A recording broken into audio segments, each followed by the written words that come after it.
Love சொல்லி வீட்டில் மாட்டக்கூடிய ராசிகள்னா யார் யார்? முதல் ராசி என்ன ராசின்னு பார்த்தீங்கன்னா மேஷ ராசிங்க. மேஷ ராசிக்காரங்களுக்கு வந்து பார்த்தீங்கன்னா 12ஆம் இடத்துல சனி போயிட்டு இருக்காரு, 7.5 சனி போயிட்டு இருக்கு.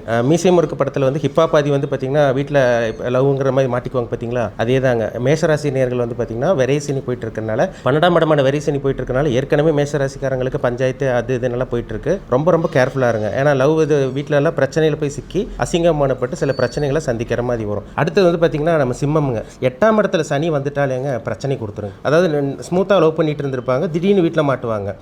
ஃப்ரெண்ட்ஸ் கூட வெளியே போகிறது, ஒரு பார்க் போகிறது, பீச் போகிறது, ஒரு சினிமா தேட்டருக்கு போகிறது, இந்த மாதிரி விஷயங்கள்லாம் நடந்திருக்கும். யாரோ வந்து பார்த்துருப்பாங்க, போட்டு கொடுத்துருவாங்க. இதெல்லாம் நீங்கள் நோட் பண்ணியிருப்பீங்க. இது சிம்மராசிக்காரருக்கு இந்த 2026ஆம் ஆண்டு ரொம்ப ரொம்ப கேர்ஃபுல்லாக இருக்கணும். 8ஆம் இடத்துல இருக்க சனி அஷ்டம சனி. 8ஆம் இடத்துல இருக்க சனி கண்டிப்பாக பிரச்சனையில் மாட்ட வைப்பார், பிரச்சனையில் சிக்க வைப்பாருங்க. அதனால் ரொம்ப ரொம்ப கேர்ஃபுல்லாக இருங்க, சரிங்களா?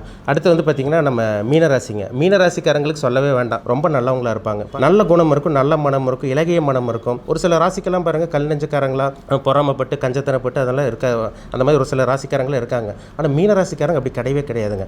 நல்ல குணம் இருக்கும், அடுத்தவங்களுக்கு ஈஸியாக அட்ராக்ட் பண்ணிடுவாங்க. வீட்டில் பெற்ற அப்பா அம்மாவே உங்களை எதிர்ப்பாங்க. ஏன்னா காசு பணம், மனுஷன்னா யார், காசுன்னா என்ன, பணம்னா என்ன, சுற்றி இருக்கவங்களாம் யார், எல்லாமே தெரியக்கூடிய காலகட்டம் இந்த காலகட்டம் வரும். உங்களுக்கு ஜென்மசனி உங்களை போட்டு அழுத்திட்டு இருக்கு. கவனமாக இருங்க, கேர்ஃபுல்லாக இருங்க மீனராசிக்காரங்க. ஸோ இதே மாதிரி அடுத்தடுத்த பதிவுகள் வந்து ரொம்பவே இன்ட்ரெஸ்டிங்காக வரப்போகுது.